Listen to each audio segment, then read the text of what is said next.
This game is fulfilling something I guess I wanted. You know how many papers I could fold? All right, and keep on my person? Like, you gotta be up making breakfast for somebody or something anyway. Who says that? We need to protect Pearl Abyss at all costs at the moment. That's right. Yeah. Come here, little lamb. Tap X to run, bitch. Well.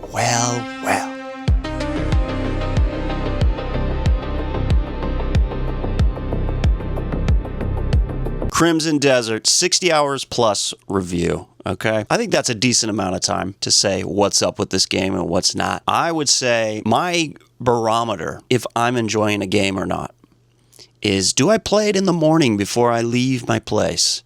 And if that answer is yes, that's a good one. That's how I do it. That's what I did with Ghost of Tsushima, the first one. That's what I did with Elden Ring. Every time I end up playing a game in the morning before I leave, thinking I should just play a little bit before I leave, that's how I know. That's how I know I've got something on my hands here. And that is exactly the case with Crimson Desert. This game is fulfilling something I guess I wanted. This shit is good. And I'll tell you why. And I'll also say a lot of the criticisms, even from the people who are giving it good reviews, people are mad about the controls. Fucking pussies. Seriously. Protect Pearl Abyss at all costs at this point. We must protect Pearl Abyss at all costs.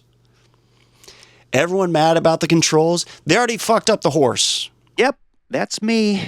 Prior to patch 1.02, where they brought back what is now considered a classic style. Wow, 2 weeks out the gate, and I'm already in classic mode. But the point still stands. Shouldn't have been changed to begin with. Still plenty of points to go over, and a fun little hype edit I made at the very end of the video, so check it out. I'm not happy about that, to be honest. I liked the tapping X repeatedly.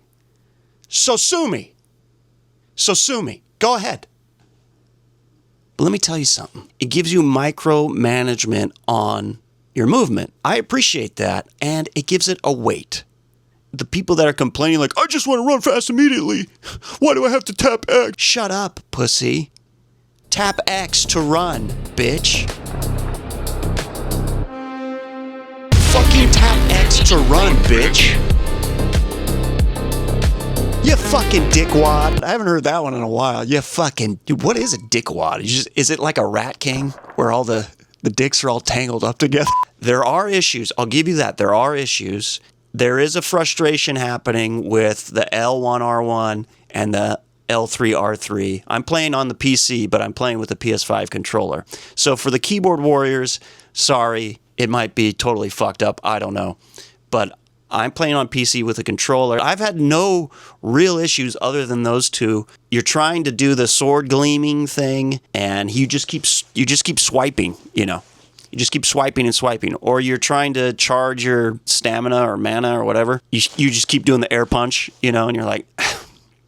But the way the game moves, the weighted feel, that kind of pulling feeling you're getting as you move through the world, that is very Red Dead or very Rockstar. And I like that. I don't know. So sue me. Even though this game is not necessarily hand-holding, I really don't understand why people are finding it to be that difficult to get into. People putting the game down after one day. Oh, the controls suck. Story sucks. Bye. Hey, speaking of the story, I was worried about this myself. It does have that MMO quality to it where you're going out and you're collecting, 3 timber for this guy. I did that. I was like, I don't like that. So I was worried that I was going to be like, oh no, the game's narrative is so bad, I can't even continue. But hey, hot take, I think the narrative's fine. As for what it is, what the purpose it's serving. It's obvious to me that is not what they focused on initially, but also that they basically just had the idea of the Greymane camp system, and that was their main thing. I'm going to guess that they created the Sky thing like later on, and like, this would be cool, but how do we get our main character to be a part of this? And so then they started adding in all these like plots or whatever. so that you get to experience all these game systems that they've created, you know. They want to do the Red Dead Redemption camp, but at the beginning of the game, they were like, how do we introduce these other elements that are going to be a huge part of the game? We have to do it in the beginning or it's going to feel like totally out of left field. So they tried to do it in the beginning. They just thrust you into that storyline, but they didn't really know how to do it so immersively or narratively, so they're just like, yeah, give a beggar a coin and you're a good person, so now you get to go to the sky gods or whatever. But initially they were like Red Dead Redemption 2, but medieval. Could have been done right. It's actually not that bad, though. It's not as bad as everyone crying about it. It's like, it's okay. It's not... The only issue I have, and I think people would not be crying about it as much if you got to have a character creator and you were not having to be Cliff, in a sense, you know? Because there's this pressure. You're this character, and people want to know why you're this character. They want to know his motivations, but the motivations are actually coming from the open world itself. That's the whole thing. So if you could, for example, be a goblin. Why couldn't I just be a goblin? There's goblins in the game. Let me be a goblin. And just kind of experience the world at your own pace. And maybe you're still a Greymane, but you're still kind of like, you're a freelancer. It's just known you're just some kind of freelancer, a knight errant. An errant knight? A knight? Yeah, something like that. I think people would be like, yeah, that's cool. You're just kind of a somebody in this world. You're not super special. You're just a part of the world. I think that would have solved a lot of the narrative crying at the moment. Other thing about these people that I watch their channels or I usually check their reviews or something like that, some of them were saying, oh, I hate this game, but I love this game. And oh, it was so frustrating. And I hate this game, but now I love this game. And I was thinking, okay, there's going to be a point where I feel like I'm going to hate this game. But that never happened. Never happened to me. I don't know why that is. Now, it did take a while for it to click. It's like a good album you listen to, and you just don't get it the first time through. You just keep playing it. You're like, there's something here, but I just don't know what it is yet. And then little by little, little moments start to poke their head out at you, and you really engross yourself in it.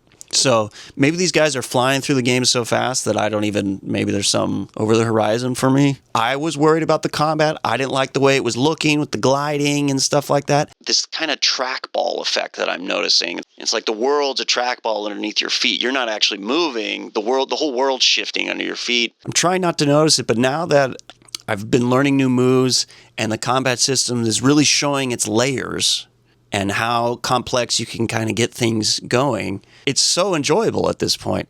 My only issue is that, yeah, maybe it is a little too easy. The enemies kind of go down too fast. When I played Ghost of Tsushima on Lethal, it still wasn't enough. It wasn't enough enemies, you know? Because half the time they start running away. When you start killing people, they're like, oh! People are saying there's too many systems in the game. No. Hey, you know what?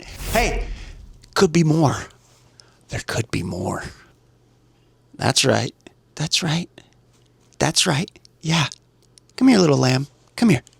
Yeah, eat this. There could be more. The biggest problem is the UI. I would say that is my biggest beef with the game so far, is the UI part of it. It's cumbersome. As I edit this here, I realize I forgot to list a few other criticisms. One would be the inventory, obviously. That's just, I mean, it's connected to the UI criticism, but it's you got to go through the menus to read the letters, and then when you're done with the letter, you have to put it back and then go back into the menu and read another letter.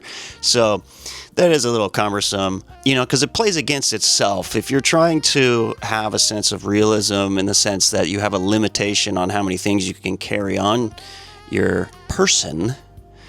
Who says that? And carry on your person. If this was realistic, I would just be able to go right back into where I keep my papers, right? Instead of opening up the menu again, going into the letters. I'm grouping things, which I kind of like the feature, but then at the same time, just because it kind of cleans up the inventory, keeps everything together, but at the same time, then you got to click through another menu just to get to these papers.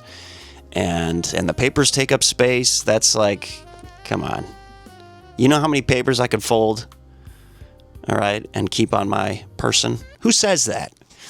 Anyway, you want to know how many papers? So that's what I want to say about that, okay? And just learn the game. Like the developer said, it's like riding a bicycle once you learn it. We need to protect Pearl Abyss at all costs at the moment, okay? I'll try not to spoil anything, but I just beat a boss. That's part of the storyline that happens. Well, I'm not going to say anything, but I just beat a boss. And you know what I did as soon as I beat it? I reloaded the game again to fight him one more time. Other than that, I haven't gotten far enough into the game to really complain about boss battles. I mentioned that I reloaded a boss battle already, and I thought that was fun, but it seems people are complaining about the boss battles. I haven't had so many to notice if there's something going on, but it seems like the bosses are little puzzles within themselves you got to figure out, so I don't mind that. But I worry that we'll be nerfing these things before a lot of people even get to experience them. That's my worry. That's why I say protect Pearl Abyss at all costs right now, because we don't want them to just submit. We have to remember that they created this game for a reason. We are enjoying it. There's little hiccups we can iron out, but let's not adjust core fundamental things just yet. Again, I haven't been through them enough. Maybe they do need improvement. That's all I'll say on that. Another thing I would mention would be fast traveling and how you can't do it on your horse and you can't do it if you're moving at all. That's a little weird. Janky. I mean, I don't fast travel so much, but when I want to do it and it's like, you can't do that right now. I'm like, because I'm on a horse? I don't understand why that is an issue for the game. As well, you can't look at items on your horse. You can't read any letters. Since when? The AI art issue, yeah, don't like that either. That's just come on. We gotta not do that, actually. My score on this game right now, as it stands, now I'm a bit strict. So just keep that in mind. I'm giving this an 8.6. That means I play it in the morning, okay? Like, you got to be up making breakfast for somebody or something anyway. So that means I play it in the morning. If it's over 8.5, you're playing it in the morning. I think it's only the score is just going to gradually be going up the more I get into this. So really for me, all the fixes are very tiny. I'm very pleased with my experience so far. As well, by the time I'm making this little addendum here, guess who's coming to dinner again? Guess who's back? Back again. It's IGN coming to re-review the game. Wow. Well. So I think that's funny. I think that's all I want to say, all right? So take care.